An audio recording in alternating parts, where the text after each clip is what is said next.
Okay, I was actually planning to make I was kind of hesitant to make a video.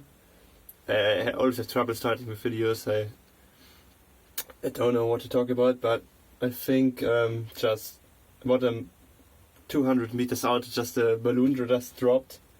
Like one of these balloons with a message you can buy at a fair or something. So yeah, man, I'm gonna pick that up later on. Maybe make a video. Okay.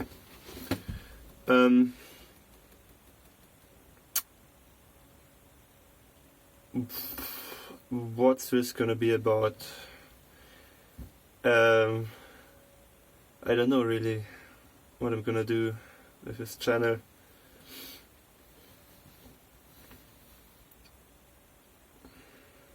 I'm kind of in a tight spot in my life right now, so I don't know, maybe this is just like a release for me. I'm actually quite in I'm in a positive position, but just not feeling well.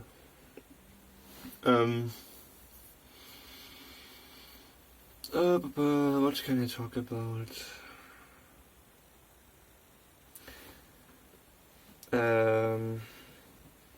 Whenever I'm kind of bored, what I do is this. Essentially, I fuck around, like I do silly shit like this. Like I think this is kind of funny. Looks like it's like an old nightcap type of stuff, like we used to wear back in the day before going to bed, like so. Yeah. Like a baker during the French Revolution. Yeah, and I watch this. Just like so, and then this in front. And when what you do this. You essentially do the predecessor to the tie kind of thing, which is this. You do like, and then this. Ooh. Robespierre. Gonna cut off a fuck ton of heads, just get these fuckers. Just yeah. Okay, so besides that, I've have some food with me. It's just butter and eggs, so yeah, just a small like block of butter. I was just gonna eat. I never understood how people like a lot of people have a problem with the taste or texture of or consistency of butter. Never got that. When it tastes like everything else. If you don't like it, just put some salt on it. Also found this jar, so I'm gonna use this later on to ferment more meat. And for now I'm just gonna go store like trash in it. I also have some eggs with me. Here, watch. That's why we invented this shit. Because people used to do this. Used to get terrible injuries and infections and used to die. Because used to break eggs on their head. Yeah.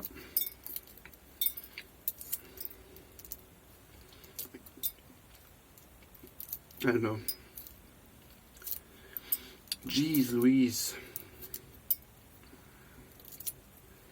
So I'm just gonna ramble, and it's gonna be an entire channel where I just ramble and eat. And oh yeah, it's gonna be amazing. I think it's much easier to make like a genuine, like a real video like this instead. Every time I have to think about, when I think about making a, in quotation marks, good video, there's a lot more stress. What?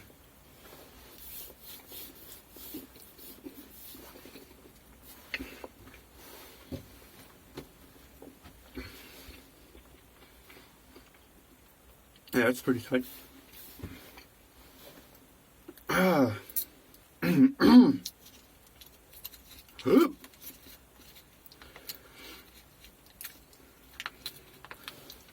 Not kind of fun. It's more and more incoherent as I go on. The mouth is full. I wonder if anyone is ever gonna watch this shit.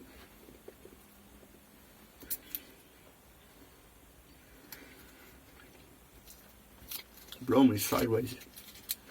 Yeah.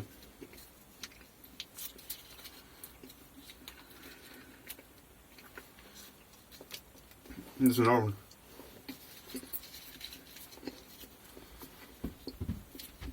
If all these freaks all in are wrong, I get a fucking heart attack, like a really bad one. Like you can see my, like a heart attack where you can see my heart like exploding through my chest. It's like in a cartoon. That's don't worry. I deserve it. Oh, fuck.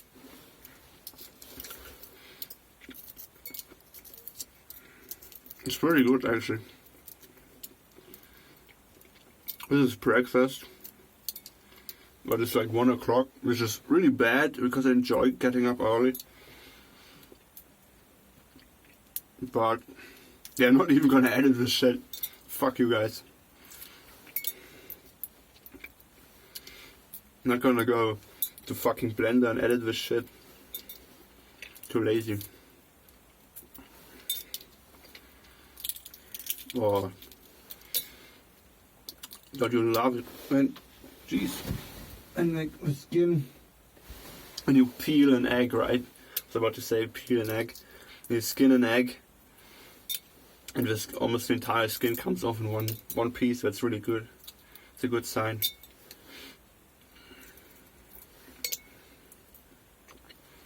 Okay, here we go.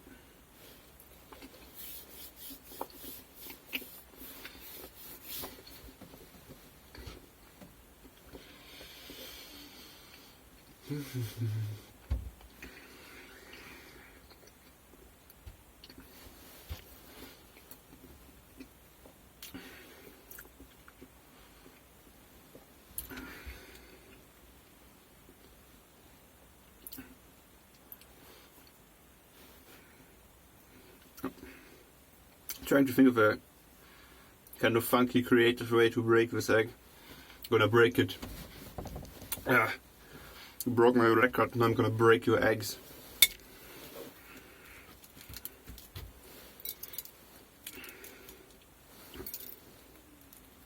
Ooh, this one. See, this is what happens when it's get kind of, basically there's a skin under the shell of the egg, and if you don't manage to break that skin, it's gonna get kind of tough to peel. So, like here, I think at least that's what happens. Sheep. Yeah, exactly. This one looks kind of fucked. Smells good though. Doesn't seem too bad.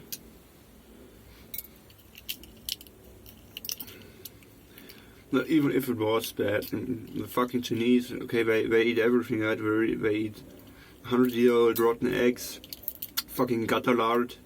It's just the most disgusting thing I've ever seen. Like, if you can find that video of a Chinese lady pulling the fucking raw trash fat from the gutter, that's fucking disgusting. Like, it's really disgusting. It's like black, it looks like fucking, what do you call it? It's like the shit you spit out when you have bronchitis, what it's called. Like when you're sick, you spit out these green balls of slime. This is what it looks like, but just black. And it makes this sound.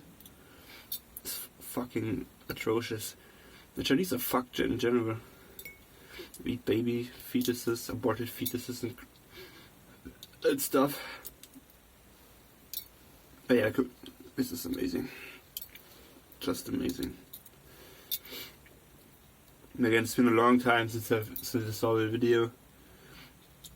I don't watch documentaries, prefer reading, because like, if you still watch TV or even like movies on Netflix or something, you can't really watch a movie for the story, because a movie, in comparison to a book or a novel or any kind of written text, a movie, you just can't cramp the same amount of information into visual media. Which means, like, every time I watch a movie, because I enjoy reading, it's like, at the end of the movie, I'm like, wow, when the credits roll, I'm like, that's it? Because it contains so little information in terms of story and development, and it's like 10 pages in a novel equals like 3 movies. It's insane.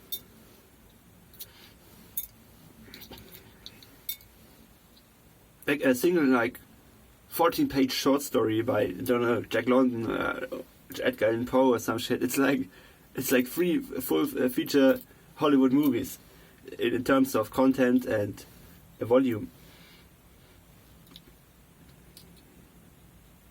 So yeah, same. And now, so I understand my train of thought, how I got thinking. So essentially, if you watch a documentary, it's the same shit.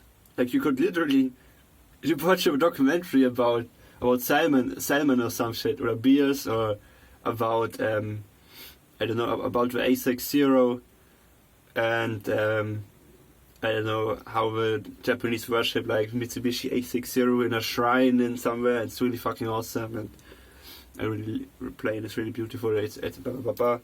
And you could get the same information within, instead of wasting like an hour or 1.5 hours on watching this documentary, you could just go online and you could find like a piece of text. Okay, you could go on Wikipedia, and when you read like the introduction, the header, the entire documentary is essentially in the header.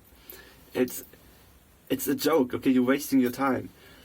However, I will not deny that there are some good documentaries, especially older documentaries like from the 90s, Discovery Rings and the Great Plains stuff, because there's so much.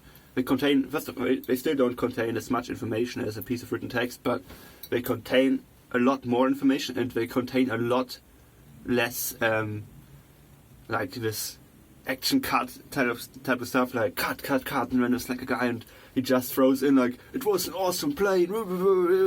It's basically just footage, original footage, and some good dude just reading from a book, and on top of it, dubbing it essentially by reading a full piece of information. It's really good. I can recommend these.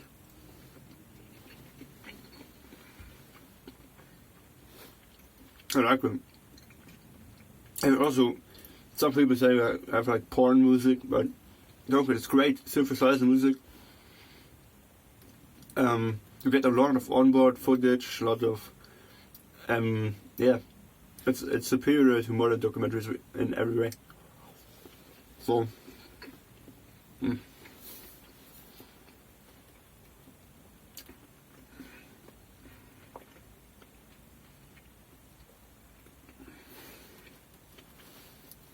I don't think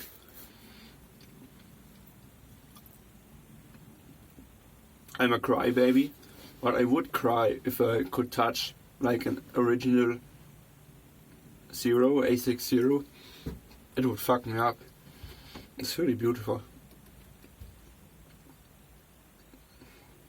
Man. A long time ago I got a chance to sit in a I was about to say Douglas A4, but this garbage. It was just a Phantom. Like, was an F4 Phantom. And I got to sit in the back seat in a museum, not in a real thing, just in a museum. We had entire plane and a guy who, it wasn't a guided tour, he was hanging out there, was an older guy, he had some experience. And he was like, yeah, his supervisor isn't around, so we got to sit in it, but unfortunately, I was way too young. I was like 14 years old, and you have no fucking idea how much of a privilege it is to sit in an actual fighter jet, and how cool that is. So we kind of just fucked around, you know. My body went in front, I went in back, and once really realized that basically the stick, whatever you want to call it, the controls are synchronized. So basically, if you pull back on the stick, it pulls back in front as well. So all we did was try to hit each other in the nuts by just jamming the thing back and forth and just breaking each other's balls. And if I could redo that now, it would be fucking unbelievable. I would just cry probably, because that's a once in a lifetime chance. And we just tried to fucking injure each other, kick each other in the nuts. So, yeah.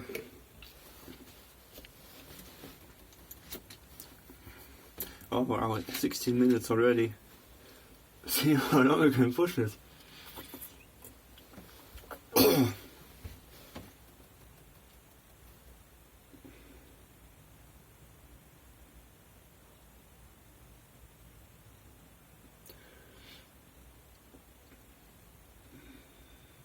We used to play a lot of. I think. I don't know who's gonna see this.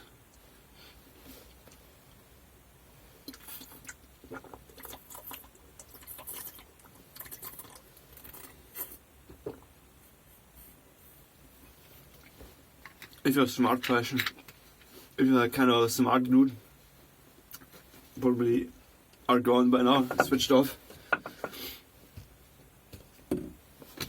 If this gets like as one comment, it would be awesome.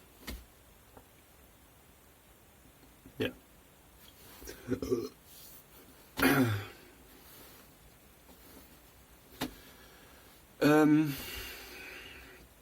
I think I'm gonna upload a couple of videos because I'm in the process of fermenting, making some high meat. So I'm gonna upload a couple of videos to, showing off that meat.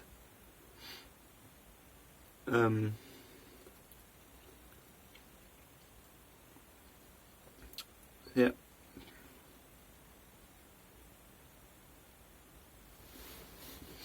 Ooh, another low. Anyways. Yeah. As a final remark, I'm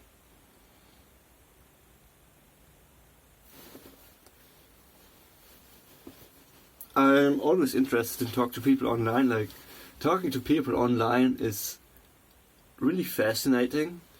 I went on like an Onion Facebook clone type thing, and I was pretending to be a girl. I had like this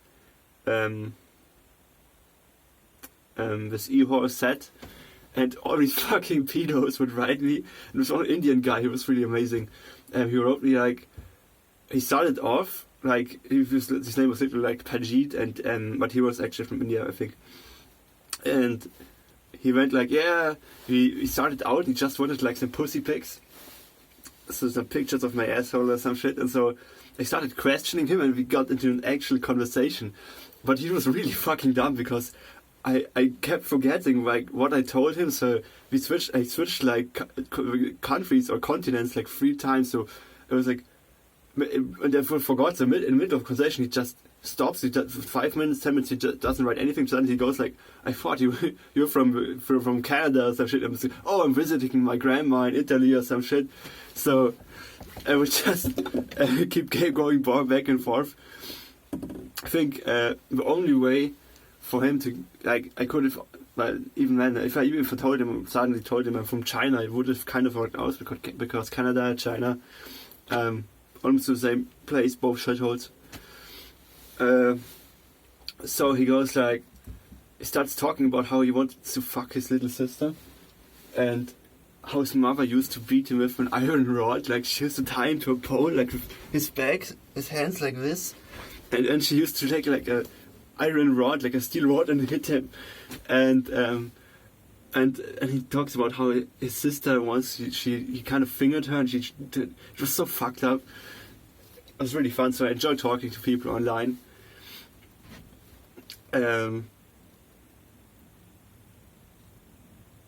Yeah, so I'm gonna provide my email address below the video. It's just gonna be just a Gmail for this YouTube account. I have like 10 Gmail accounts, but I have 3 or 4 alone on my smartphone alone. I don't use my smartphone as much because I think it sucks. Like smartphones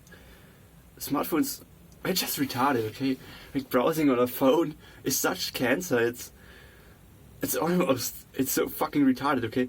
Here's the thing: if you have an internet addiction, okay, or video game addiction, this is what you're gonna do. You're gonna take your laptop or a computer, you're just gonna throw it away, back up the data in the cloud or just on a hard drive. Fuck it, you can. And then you're just gonna use your phone to browse the internet, because phone games are shit, okay? If you somehow in your brain if you've ever played a real good video game and you try to play a phone game, it's impossible. They are all shit, okay? Every kind of phone software is garbage, okay? We all suck, okay? There's only like a few applications like Anki, okay? If you want to learn like a language, there's some good, but for the most part, it's all shit. Like the interface, like typing on a phone you're never gonna be as fast as typing with a keyboard, okay? It's shit. I can't even wrap my head around like why people use these things for anything besides calling someone up or writing a message. Beyond that, they're completely dog shit. Like years ago, we used to make like jokes about people watching like shit on really tiny screens, really tiny TV screens, and now we actually have people running around watching shit on really tiny screens and actually having a preferring these tiny shit screens for huge monitors. It's fucking insane.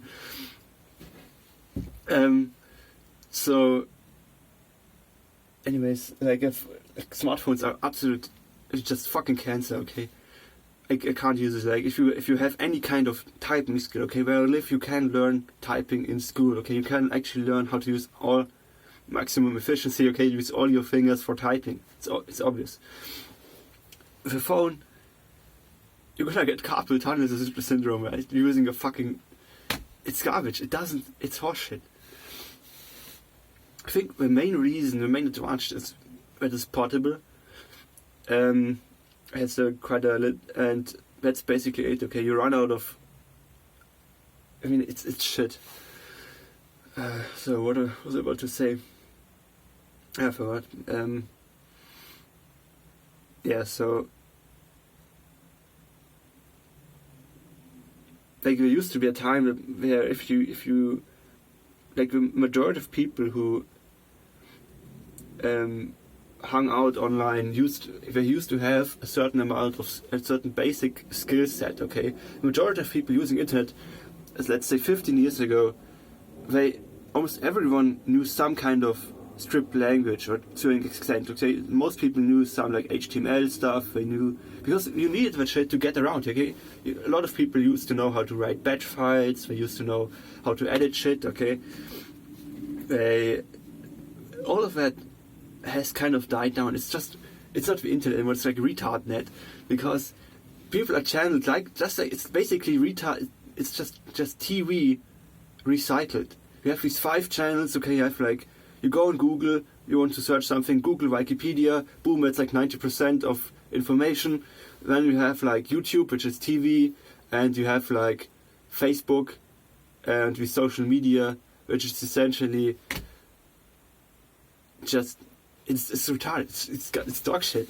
It has no value whatsoever. The only times I ever had like a social media account was to fuck with people or just spam shit, or I would get banned within 15 minutes. Like one time I was like into black hat SEO, such as just black hat shit, and I was so dumb. I just wanted easy money and I had no idea what I was doing, so just go on Facebook and you just find these Indian groups where it's like, add me, I'm gonna add you, motherfucker, and essentially I got banned within like half an hour. I was banned in this fucking software. It's like, oh, it seems like you're a suspicious account, okay? So you gotta identify, can you identify this contact? And it shows me like some fat Indian kid, like, it has like a name that I can't even spell, like Pajit, Poo, Pipa, Pipi. I piss on the street and eat my own shit. And bathe and piss and shit type of name. And it was like, I'm like, yeah, whatever. And yeah, so social media also garbage. It's like social media is really. I never got that. It's never had any appeal to me. It's similar to modern video games. Like, they're dumbing down games in favor of consoles, I think. Like, movement mechanics in console games are so limited compared to a keyboard, okay? Some people might disagree, but I think it's in general, if you look at like games from the time period where basically consoles, like the majority of shooters, for example, if you look like early 2000s, the majority of shooters were made for PCs. And the movement mechanics in these shooters are fucking insane compared to nowadays. Nowadays you have your VSD space and you have like 3 keys, and that's basically it. Like, if you play like Quake 3, Quake Live, or Unreal Tournament, or any of these older games, like the entire design of these games is, you can't port these games on a console. Okay, you would go insane with the menu structure alone. Okay, because you would grow a beard before you could just go through some of these menus and shit. Okay, with customization and that's not even in game. Like the in-game shit, like the map design in Unreal Tournament is so fucking you can't do it on a console. Like,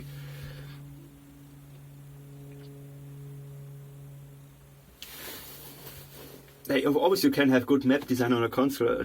It's kind of hard to explain just the complexity of movement. Okay. Now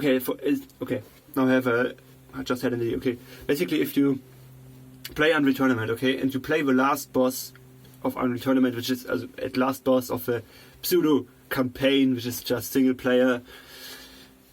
So his name is Xan, or Xan, or whatever to call him. And basically, I just tried to imagine fucking playing against this guy with a controller, which is, forget about it, because you can't dodge with a controller. You can't do that against this guy, okay? Basically, this guy, you can't forget about hit scan weapons. So hit scan, you can't hit him, okay? He's gonna dodge. You can hit him sometimes, but most of the time he's gonna dodge.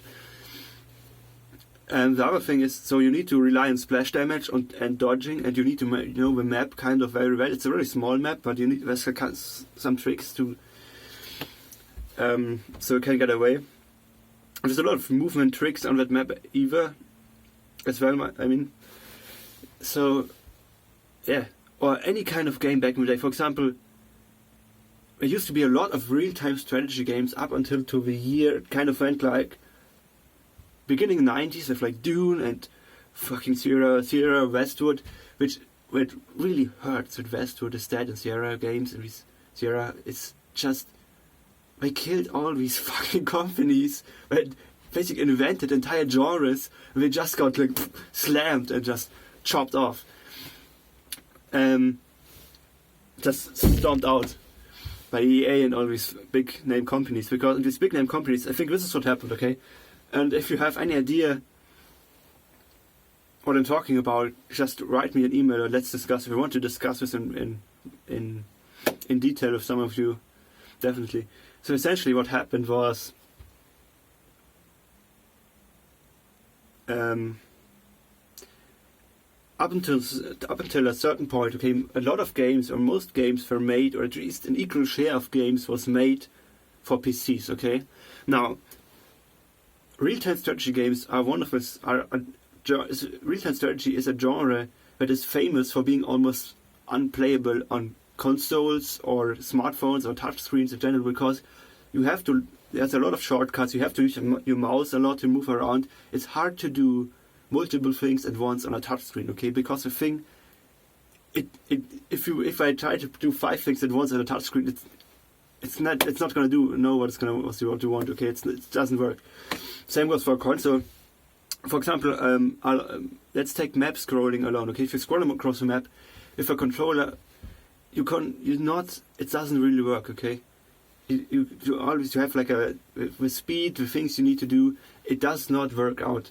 Now, what I suppose happened was, after like 2005, at a certain point when real-time strategy games went into decline because console games, like the population of console gamers grew with like the success of the PS1, PS2, PS3 was kind of, I don't know, kind of missed around, and the Wii.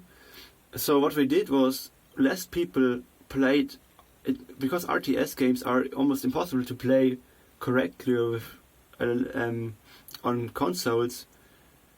They kind of just, it's like supply demand. Okay, more people play consoles. You can't play RTS on consoles, so less RTS are made, or less quality RTS.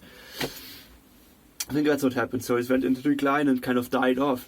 Now, I just remember this year's E3 was like a stab in my fucking heart. Like someone took a dagger and just fucking cut me up, ripped my heart out when EA or whoever was, I don't know, when they revealed this fucking Westwood RTS shit, piece of garbage game. It's like, as someone who grew up, one of the first games I played was Red Alert 2, okay? And Yuri's Revenge, obviously, and afterwards I played like, what else did I play? Like Westwood Sierra games. I played like Civil War, Lee Grand Sherman, Civil War 2 or whatever it's called. It was like turn-based strategy game. I played Emperor, Battle for Dune. I played Command and Conquer Generals. I played what is it? I play Empire at War, which is from Petroglyph Games, which is combined, which is a studio that was, it still exists, but these were kind of guys who emigrated from Westwood and made Petroglyph games. So Star Wars Empire at War. So that reveal was really like made me kind of livid. Like made me wanna commit murder. Like if I could. Does anyone remember that shit film Jumper? Where this dude, like, if he gets thrown into a lake and he learns how to jump, like, for time and space. But not time, but just, if I could do that shit and would just jump into, like, imagine watching E3 live stream and revealed that game and it just appear on the stage and just stab this guy and cut his fucking head off and throw it into a crowd and just disappear again. Like, that's the level of anger I felt when they showed that piece of shit game, okay? What I was about to say, so yeah. Well, besides that, forgot again.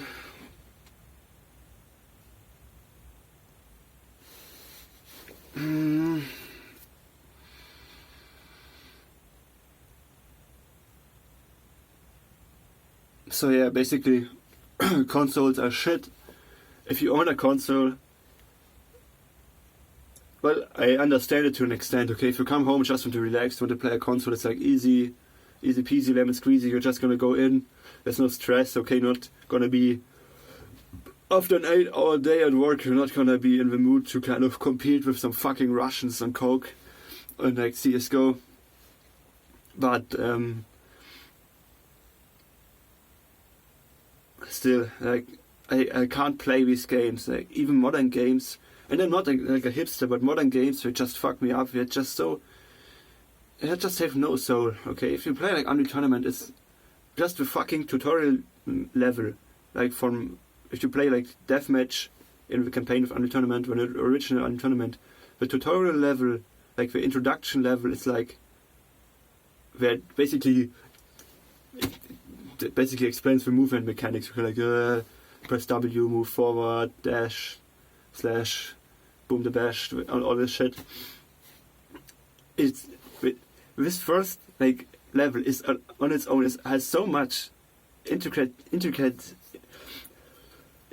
detail, and the music is perfect, and the design of the level, the mood it sets, it's all it's amazing. Even though it's almost 20 years old now, it's amazing. Okay, and some people might play this and be like, oh, what the fuck is this? Looks like shit. But just the general mood, okay, and the design, it's just amazing. And if I like start up a modern game, okay, like I don't know, Battlefield 4. If I do, I play these games at friends' houses, and they don't grab me. There's nothing there. I play these games and I get not bored, but it's just like with older games, my frustration tolerance is much higher. Like if I play Red Alert 2, I can play this game the same level like indefinitely over and over, because something about it just grabs me by the balls, and just I want to finish this fucking level, and it's so satisfying when you finally get it done. And modern games, they don't give me that. There's nothing there. But it's just dead. It's like dead matter. 46 fucking minutes, Jesus Christ. This is gonna take like a day to upload.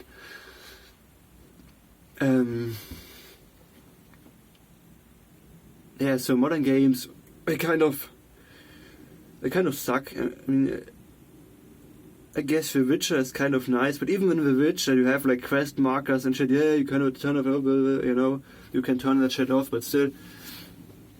I grew up playing games like Gothic 1, Gothic 2, and after playing like a game like Gothic 2, modern role-playing games just suck. They just suck. They have nothing that, as I said, for nothing that grabs you by your balls and just keeps you in the game. Okay, that kind of approaches that male thing that gamers kind of need. If you're a man, you play video game, you're looking for certain things. And these games, these older games, they just give that to you. Okay, it just introduces a level of difficulty. It has a level of competitiveness, and just man. I think as a man, you have like a desire for adventure and just experiencing certain things. And these games, they just give you that feeling. Modern games like even Witcher, the guys who made the Witcher series, they openly said basically that they basically reference or kind of look like to the old Gothic series, like for design and for like ideas, and it's kind of an inspiration for them. But even despite that, if you look at The Witcher now, like The Witcher, first of all, if it's a role-playing game and you can play it on a console, it's already a bad sign. A lot of people play like The Witcher on PS4 and other consoles, so it's already a bad sign, okay? And The Witcher is a really good game. Witcher 3 is, I think, it's a good game. It deserves the praise it gets, but if you look at this game and look at how the quests are structured and certain things, and just watching videos of it, it's just off-putting to me for some reason. Like, I used to play Skyrim at a friend's house, and Skyrim, it was like, you have this gigantic, you have to, even now Red Dead Redemption 2, okay? I hate these fucking games, because of all, there's like pandering. Within 30 minutes you get like pandering with like a strong woman and some other shit, and the other part of about these games is the selling points of these games. It's a fucking joke, okay? Okay, to give you an idea what I mean, why these games are so off-putting to me. Okay, you have like the advertisement, like the marketing for these games is like, oh, the map. We have like a map that's the size of entire Europe. You can see that mountain. You can go on the mountain. And then people are like, yeah, okay, but we need fast travel, right? Because no one gives a fucking shit. Okay, the map could be like twice the size of the universe, and people would be like, yeah, that's just a selling point, okay? People are still gonna use fast travel to get from point A to B, which means we're not even gonna look at any kind of terrain or the forest. We're just gonna go like, A to B, takes me like a second. Nobody gives a shit how big the map is, okay? It's what I mean, it's retarded. Like, if you play Gothic, the Gothic map is, compared to nowadays, it's fucking tiny, okay? It's really tiny, okay? But it's so full of content that it doesn't matter that you have to go from point A to B really slowly. Okay, you can transform into an animal, can be faster, but especially initially, it doesn't matter because there's so much content that even no matter where you go, you're gonna pick up quests, you're gonna meet stuff, meet people. It does not get boring, even when the map is really tiny. Like, I just recently started playing Gothic again. I spent like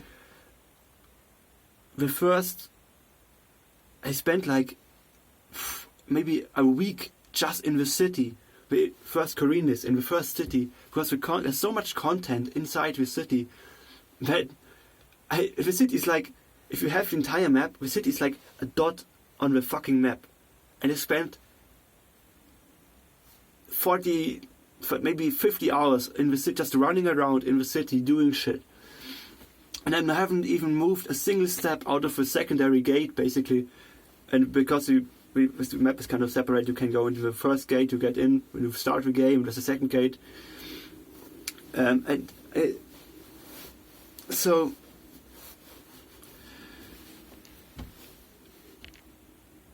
modern games were just. I remember playing Skyrim, and it was just so shitty. Like, all the quests were auto-generated. Like, you go to the dungeon, it's always the same dungeon, it's always the same shit.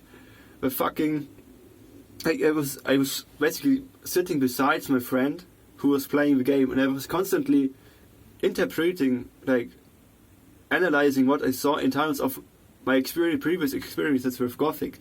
And so I was constantly disappointed, because I was like, okay, what this is happening. So in my head I was like thinking the Gothic, because the Gothic experience was okay, and you're going there, and now I'm like, okay, this guy, he's gonna do this and that, right? This is gonna lead to something interesting, and it's gonna be some quest there, and it's gonna do this and that. And it was just horseshit. It was just boring shit. It was just. I don't get the appeal of Skyrim. Personally, okay, I'm projecting here like vomit. Anyways, so the main thing is, what makes these games so popular, and same goes for Overwatch and games like Fortnite, is that they basically make these games accessible to every fucking guy. Even if you had like shot your head off with a shotgun, you had like half a head, you could play these games because it adjusts to your skill level. Like Skyrim, everybody knows Skyrim adjusts, and even Morrowind with all against, they adjust the skill level of the difficulty of the enemies to your skill level, to your level. So basically, in Skyrim, you can basically kill a dragon from the get-go, because it levels down, it nerfs the dragon to the point where you can basically kill it with your fist or your pinky, or you can just dick slap it, right? Just dick slap it until it dies. It's not a game, okay? A game is basically you press a button, you get a banana, okay? And the game is basically is basically what you have to do to get. It's basically just an addition to that, okay? The game part is what you have to do to get that banana, okay? It's basically a complex version of pressing a button, okay? That's what a quest is, okay? You have to do something to get a reward. These games, you don't have to do shit, you can kill everything on the map. It's basically, it's not even a game. So when you play like Fortnite, now I'm talking out of my ass here a little bit, but what I read about Fortnite is, for example, there's shit like Bloom, okay? Bloom is essentially, it reduces the skill level necessary, okay? If you play like Quake, if you have never played like an arena shooter ever, and you go like on tournament online, or Quake Live, Quake 3 or some shit, you're gonna get fucked. You're gonna get fucked for months, okay? You're gonna get fucked forever, because before you might get a lucky kill once in a while because someone is like AFK or some shit, but you're gonna get fucked. Like, you're gonna spawn, and within like the first 15 seconds, someone's gonna blast a rocket up your ass. Someone's gonna, like, even on the tournament, even against bots, you're gonna, if you play this game for the first time, you start it up, you go in game, you're gonna get fucked. Even against lowest level bots, you're gonna lose, because with these modern games like Fortnite, we have shit like Bloom. Bloom is essentially, as I said, I'm not really sure how it works, but Bloom is essentially, I don't know if you have removed it yet, but essentially like I can shoot you in the head in game, and the game is basically roll a dice and just be like, oh yeah, that's gonna, like, there's no consistency, okay? I shoot you in the head, and I'm like, yeah, that's a good shot, but it's just gonna cost you, it's just gonna reduce your life by like 15 points, okay? 15. Now another guy shoots you in the head, and it's gonna withdraw like 50% or maybe even more, because it randomizes the damage you do, because that's basically a way of equalizing the game, okay? And shit like this, it's just retarded, okay? It makes it easier for, I could put my dog in front of that game and just make him aim like with his paw and just jam on a key, and if he hits, and he gets like 70% chance, 70% gets a good roll, and he has like, just does a one hit kill, right? Insta kill, basically, boom.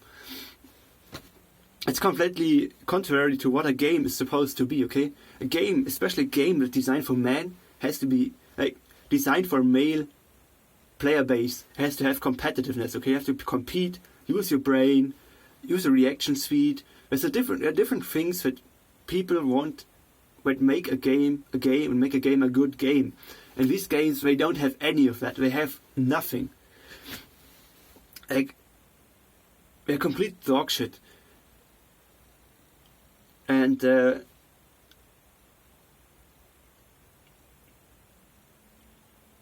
I mean, it's just some of the older games. Okay, I just remembered something. Okay, some of the older there are actually some console games that are good in terms of design and that are interesting. But you have to go back again. You have to go back to find these games. Newer games, I can't play these pieces. Like if I go like on Steam or into a store, okay, who the fuck still goes into a brick and mortar store to buy a video game, okay? Except it's like some edition or some. Nobody does that. Anyways, if I go to the store and it's still like a game for like $70, okay, $69.99, and in my head, like, this is retarded, okay? Why would I pay that much money for a game that has no single player? So within 3 months, okay, if you know anything about propaganda and how fast the population of a country forgets shit, okay, there's a couple of books I can recommend, okay? Formation of Men's Attitudes, but I think it's called Jacques Ellul or some shit. Buy that, that's important. You know that nobody's going to play these games after like 2-3 months, after a period of 2-3 months. These games are going to be basically dead.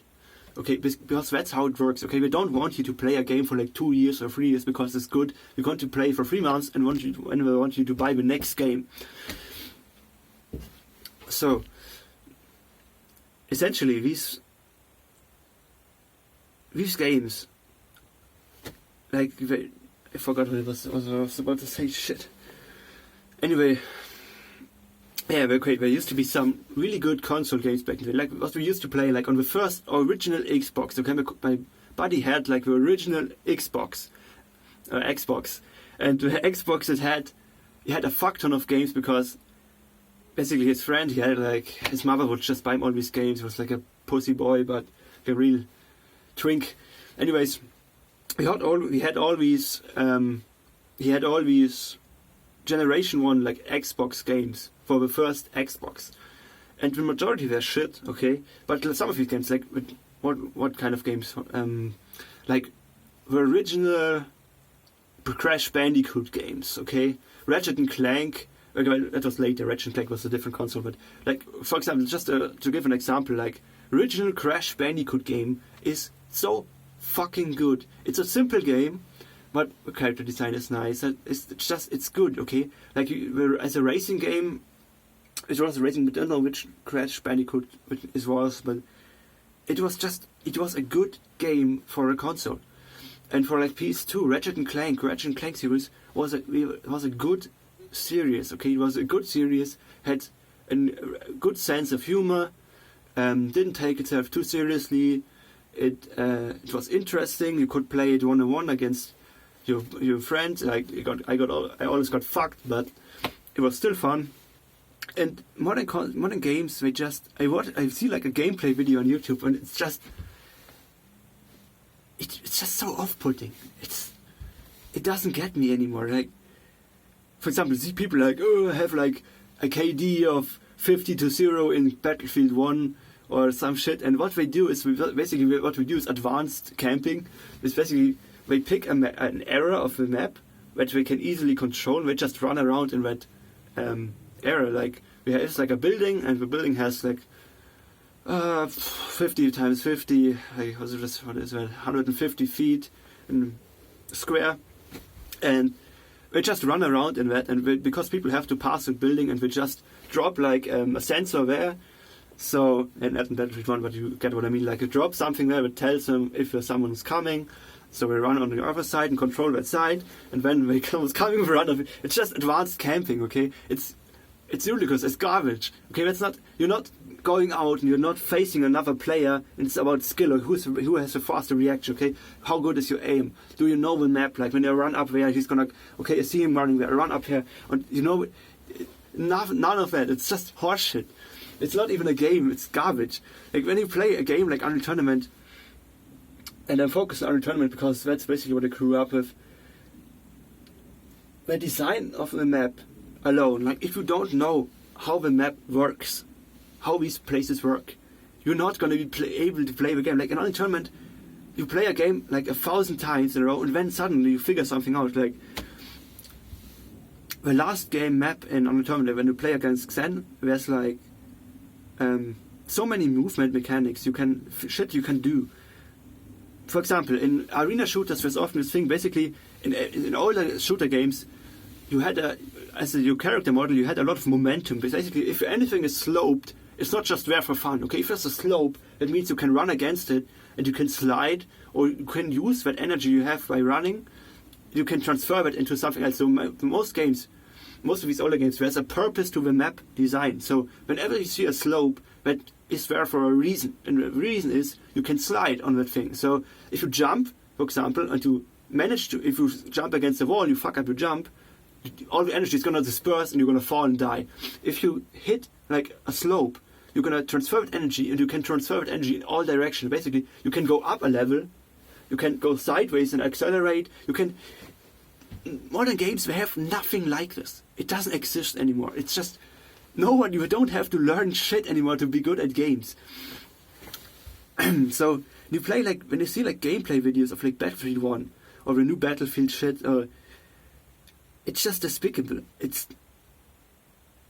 none of that shit is any way appealing. Okay, I don't give a fuck about graphics. Okay, like graphics. These graphics, yeah, they have higher resolution, ray tracing, blah blah blah. It doesn't get me anymore. It's just none of that gets to me on any level. Like, they basically, yeah, the graphics are good. They have high resolution textures and whatever, but they are not appealing if you know anything about art, okay, and how art works, artwork, objective standards in art, okay. There is such a thing as objective standards. Now, don't come at me with that shit like beauty is in the eye of the beholder or some shit. Okay, that is true to an extent, but they are objective standards. What makes a piece of art good? Okay, and every artist on this planet has some skill, knows what I'm talking about. These games, they don't have it. They have good graphics. Okay, it's like building a car and designing every little detail. It's basically autism. The video game, it's basically the modern graphics debate. It's autism video game. More detail, okay? More small shit. More this, more that. Art has never been about realism, okay? It's never been about making a game look more realistic, okay? That's never been the point of any kind of piece of art in the human history, okay? Yeah, there have been periods where people have made shit as realistic as possible, but guess what? It didn't last because it's not... To give you a perfect example of what art is about, okay? Look at the David by Michelangelo and look at how that thing is designed, okay? The hand that is hanging down is over-proportionalized, okay? It's way bigger than it would be in real life, okay? He's applying stylistic tools to this thing, okay? Because if you just made him realistic, it would have been just a boring fucking statue to look at. But like this, there's a balance, the hand is way too big. Like, there's certain things like this, okay, about composition and how things look. And none of that actually goes into modern games. Modern games are basically concept artists just jerking off, because concept art, face it, is garbage, okay? It takes a lot of skill, it takes a lot of time. So there's a lot of photo bashing, model bashing and shit. but it's not art, okay? You're looking at a painting, you're looking at a drawing, you're looking at a finished product. It's meant to sell. It's not a good piece of art, okay? Like Stanley Kubrick films, okay? Stanley Kubrick, for example, his movies are actually not that like the visual things he does in his movies are not that complex to understand if you have a basic understanding of how art and composition works. If you know how composition works, and you look at this, and you know a little bit of Stanley Kubrick, you know that Kubrick had a background in photography. Photography has a background in painting, and painting, if you know a bit about composition and painting, how you place objects in a scene and stuff, and especially like colors and how you block things in and have like forms and stuff. When you understand, and you go back and watch like a Kubrick movie, you actually see that all he did was he applied his knowledge of photography and composition to the visual medium of moving pictures. So you watch like Barry Lyndon, and you stop like bam, stop a video, and you look at a composition. Basically, yes, this could be a painting, because he knew what he was doing. He put like the people here in the middle, had like a big square back here. He used this kind of compositional trick here and there.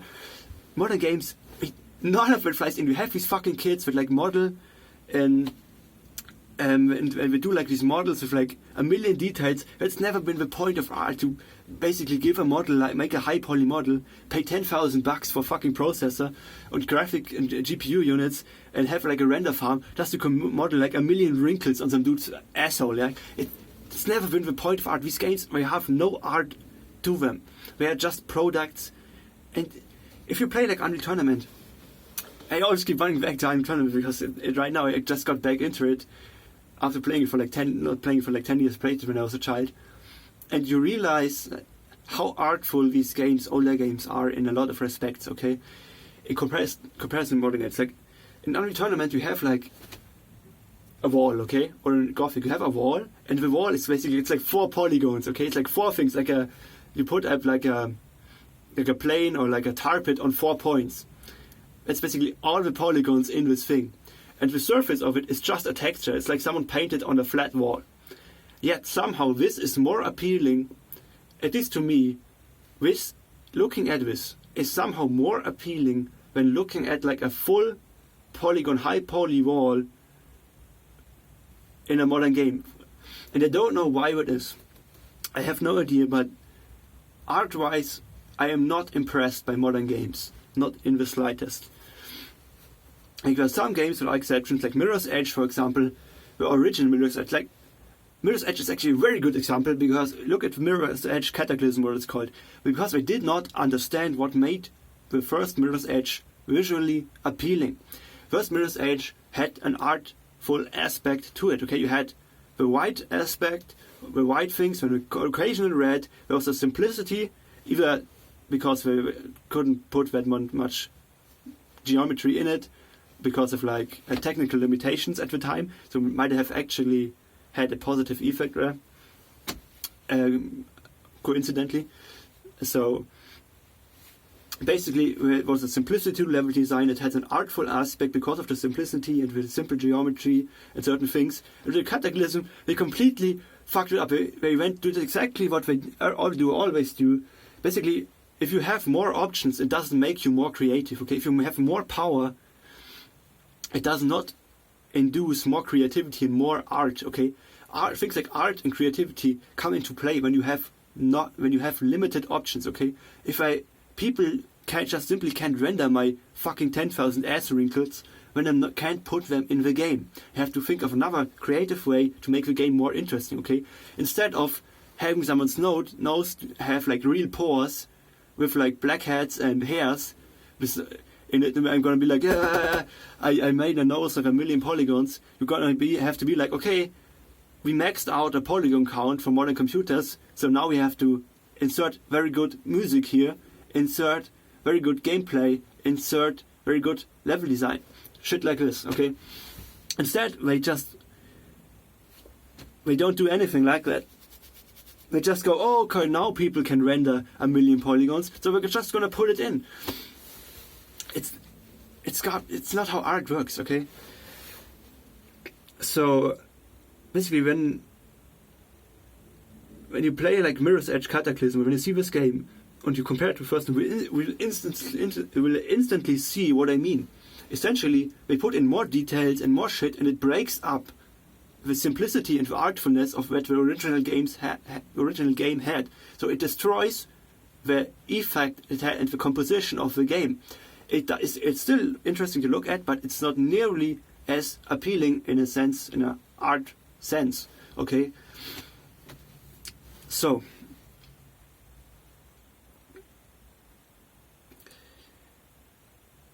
Now, here's the thing. A lot of people will disagree with me on these points because they say, well, I think this and that game is beautiful, and beauty is in the eye of the beholder. Our problem is that we don't have art education at school anymore. What I'm talking about is objective art education. This used to be a thing. That's the reason why there's pictures, like portrait drawings of Hitler from when he was like in high school, because his classmate had to draw him in school. We had to learn actual drawing skills. And we had to learn about composition. It was a basic, like nowadays, if you have like art at school, it's like it's a subject where you just fuck around. It's basically free time. Your teacher is a bitch. You don't do anything. You drink like vodka or some crap, and you still get good grades. Nobody takes it serious anymore. It used to be a very serious discipline to learn art. Okay, if you want to get a basic understanding of why certain things visually are not good art-wise, you have to draw, okay? And you don't have to do much. Just invest 3 hours, okay? 3 hours of drawing, and you will understand what I mean. First of all, get yourself a book, and it's called Keys to Drawing. I think this guy is called Bert Dodson or some shit.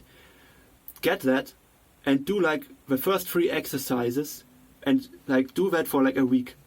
And you will start, it's like you awaken your sense for art, okay? You will start seeing composition a little bit more, you will go through the world a little bit more attentive, will improve your life in a variety of ways, and you will also understand why these modern games are dog shit, okay, visually.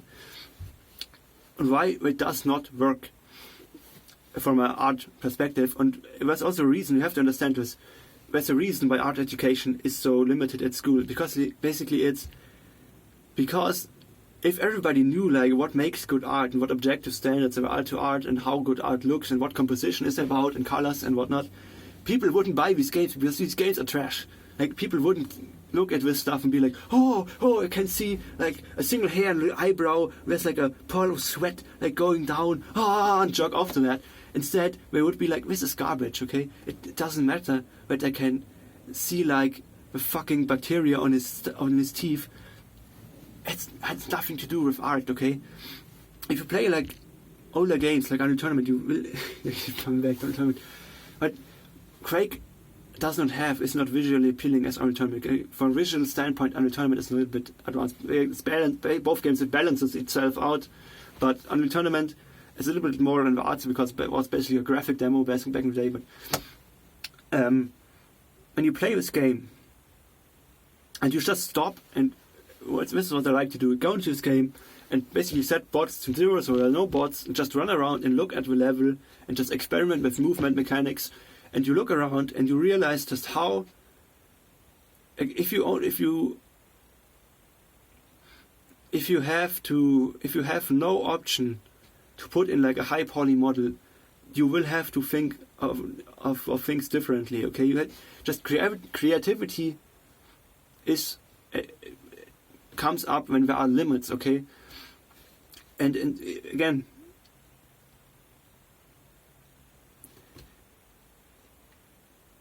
I mean, there's so much to talk about here. I could talk about this for days.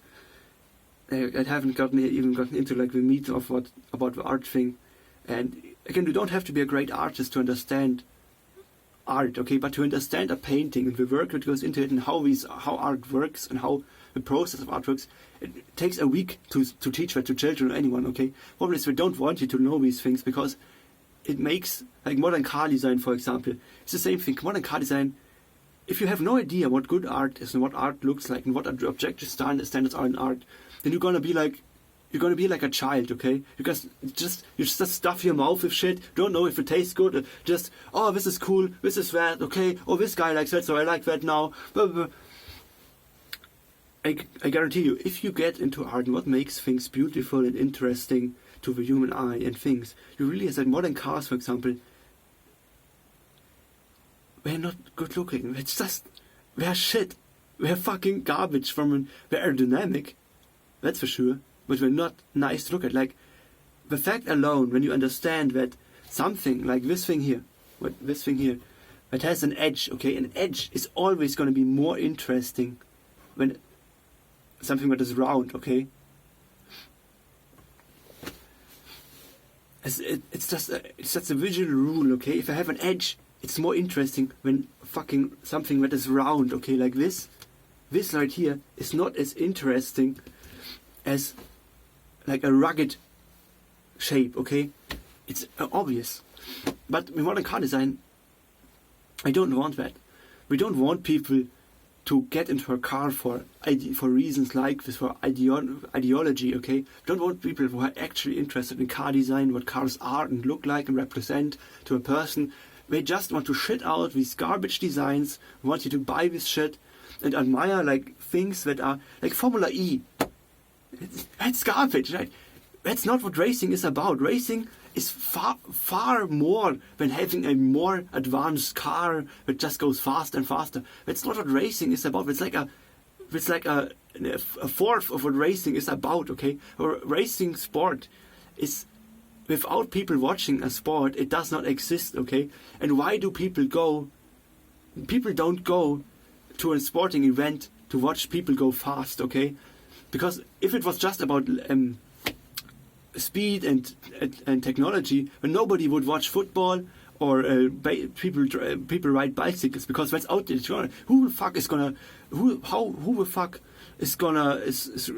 watch a bicycle race, right? Because bicycles are outdated, right? Should just put engines on these things and jet engines and blah blah blah. No, it's not about what racing is about. Racing is about ideology. People want to see people die, okay? It's not that people want to see people pushing the fucking limit.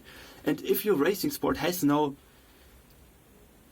now I'm getting from gaming into racing. Could talk about racing forever as well. Watch some old Formula 1 footage and you get what I mean. Like, they put these halos on the cars and shit. That's not what racing sport.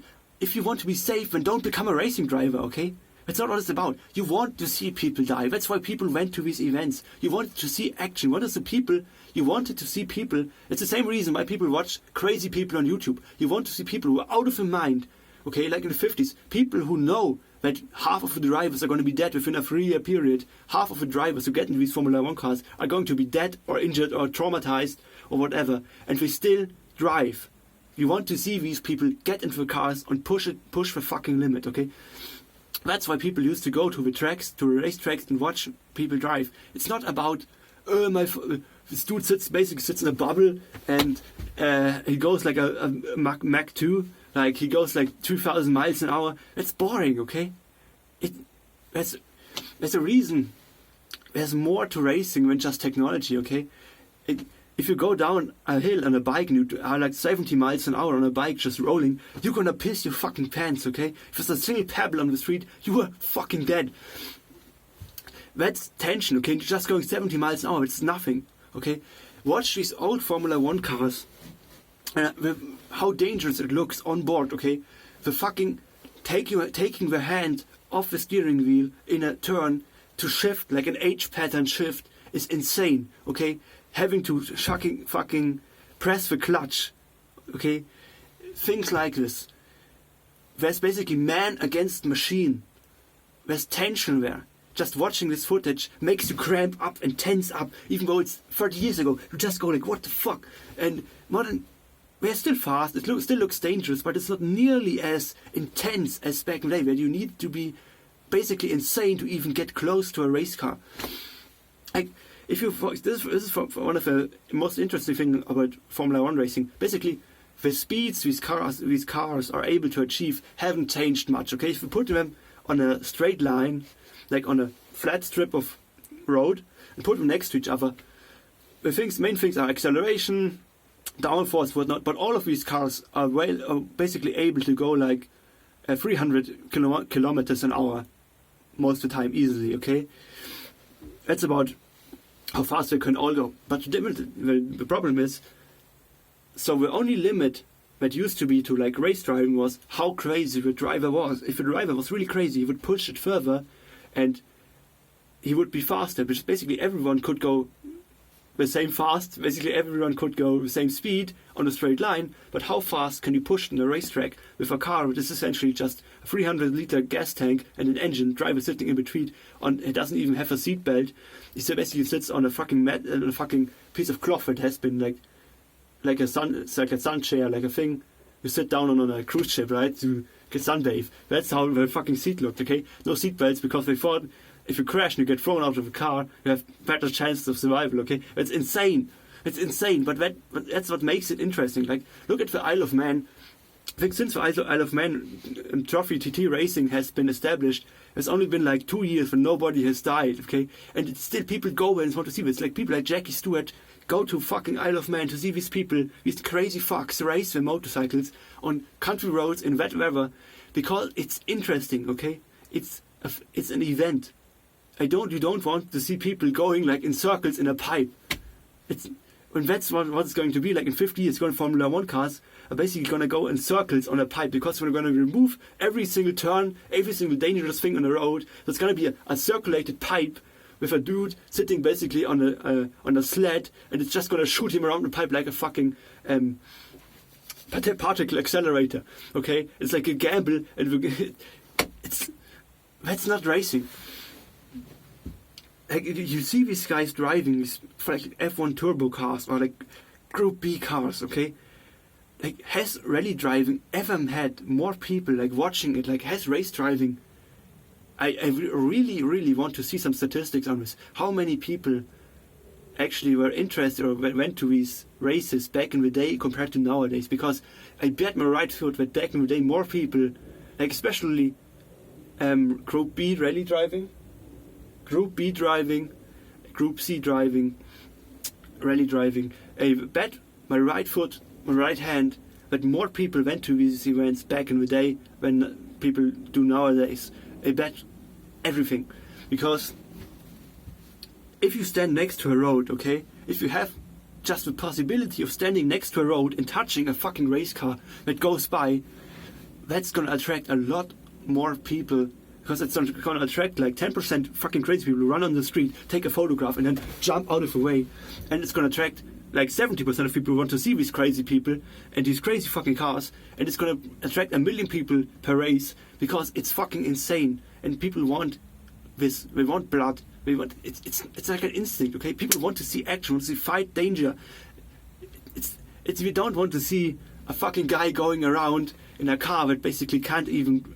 You can't oversteer or anything, because basically the car has so much downforce you can basically just go in a loop like in a Hot Wheels track, right?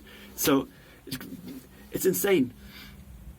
So it has never been really about technology. And what I actually, now I'm trying to think back, how I got into this. Basically, if you look at aesthetics and how these cars look, and you know a little bit about art, you understand why this modern design, it may be from a technical standpoint, it may be pretty much very good, like downforce, in terms of downforce and controllability and whatnot, but it does not make for an appealing car. Okay, it does not look good.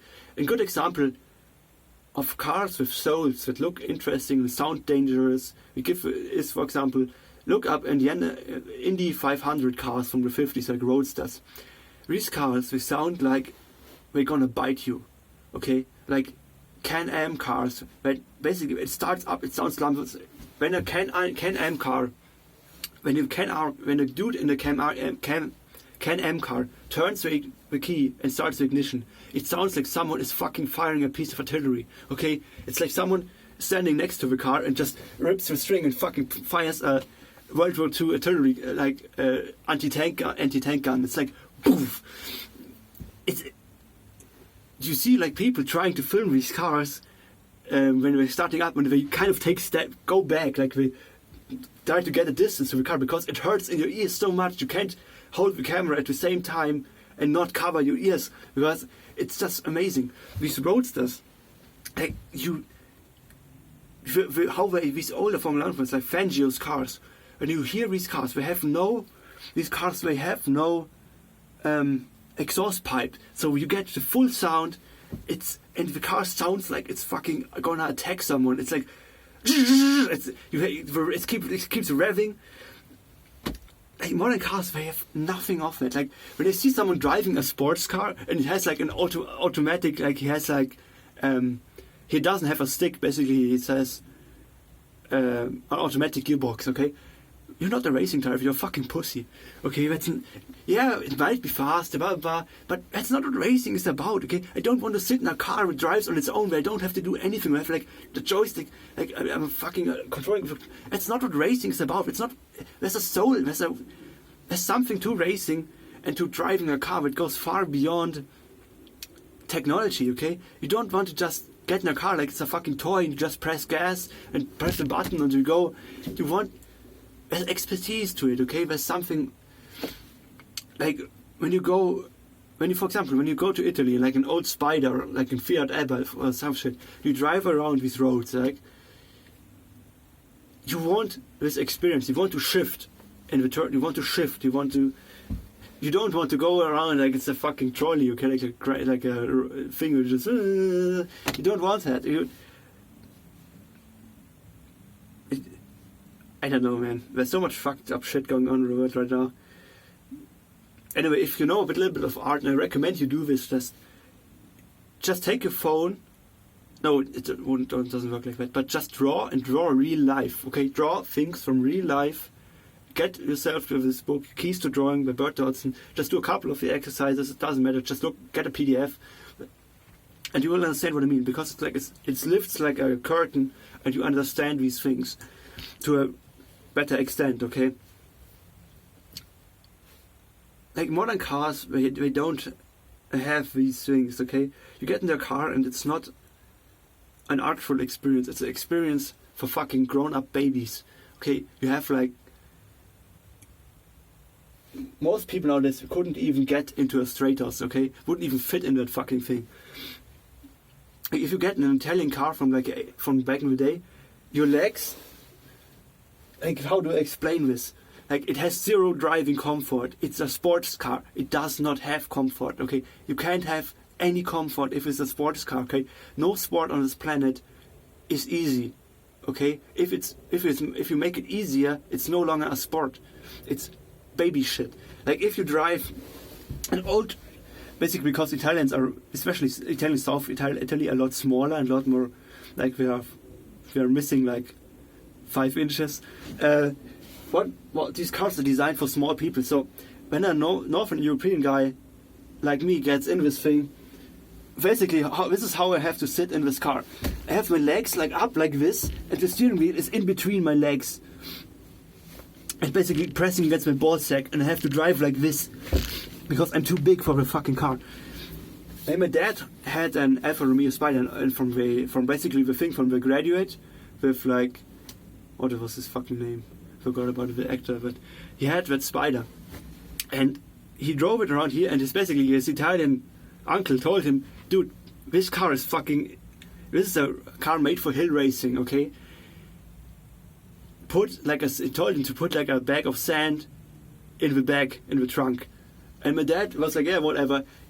Goes onto the entry to the Autobahn, to the highway, and basically spun out 2 times, like, and that was it. Like he shat his pants, over and done. That's basically what race cars are supposed to be. Like things that are loud. It don't even have to be fast, okay? Like take a skate, okay? Take your normal car, drive into mountains. I know if you are in the US, okay? Go like into the mountains, like if you live in go to the mountains and just drive a mountain road, like there's a mountain road, the right to your car, right side of the road, it goes like 100 meters down, and just drive a little bit over the speed limit through a couple of turns and that, and even though you go like through a turn at like 30 miles an hour, you will fucking shit your pants, because there's tension, okay? That's what racing is about. So, oh my god, this video. Shit. Off to a good start, I suppose.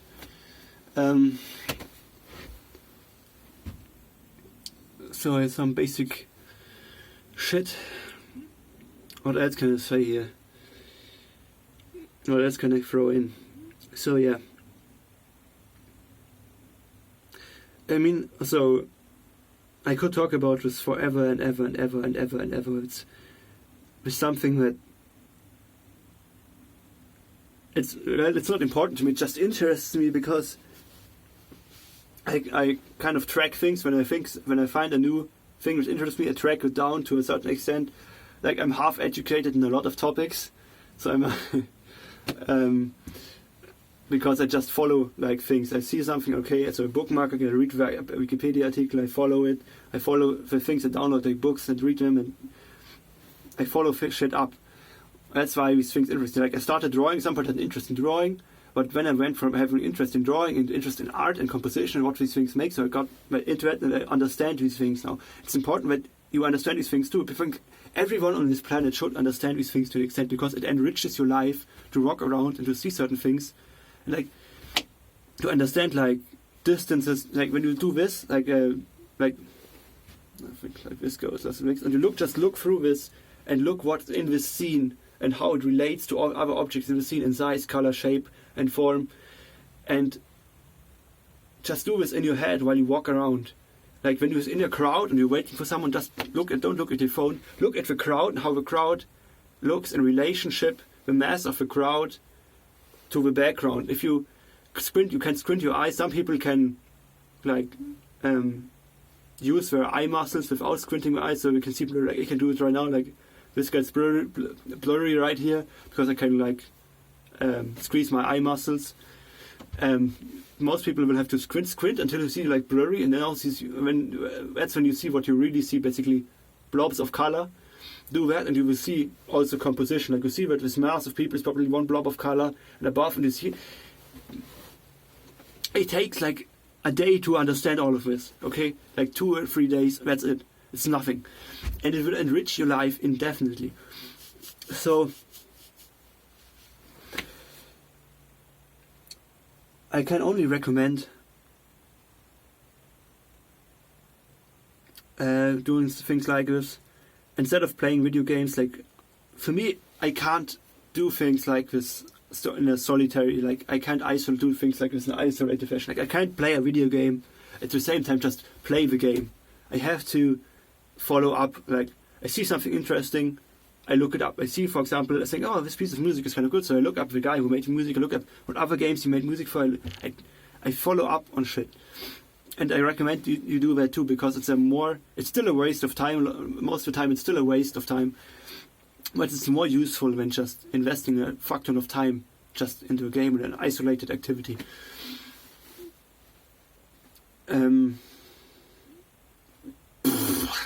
Like, for example, I grew up with like old war movies because my dad used to show me like Bridges of like Tokorio, what it's called, like this fucking horrific drama. Like, it's a good movie, it's a horrific thing for like a 6-year-old to see, because the guy at the end gets like shot. It's basically a negative ending. And from there I had an interest in history, and from interest in history I got into politics, philosophy, and all these things, because I follow up on stuff, and I just had this habit of following up, and you get into this stuff, and it helps you, because eventually if you keep doing this, before you turn 30, or I don't know, if even like at least 10 years, you're going to find truth and real meaning in life. Well, meaning is like a shit word, but you will definitely find truth if you keep following up like this and you never stop. If you stop, you're fucked. Okay, never stop. Just keep following up on stuff. Like what I used to do is, I used to have a piece of paper. If I read something and I found something that interested me, but I didn't understand, I didn't just glance over it. I wrote it down, and I would go through this list later on, like on the internet. I would look up everything. Do these things. It will help you. It will help you get out of the propaganda machine, out of all this shit. Start seeing truth, and it will improve your life, or it make it worse. Depends. Like black pill kind of level worse. But yeah. So what else? Again, this video has been going on for 1 hour and 25 minutes by now, and I'm only my interest right now is basically I want to know what you guys think and your some ideas and suggestions where to take this channel. And the sun is coming up now. I think I'm gonna end it here. I'm still gonna look for red balloon with that message, and maybe I'm gonna show it on camera. And yeah, I hope I hear from some.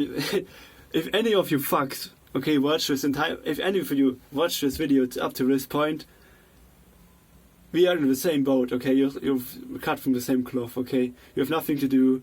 A fucking depressed piece of garbage, and you have way too much free time, and I want to talk to you. So hit me up, write me an email, and yeah.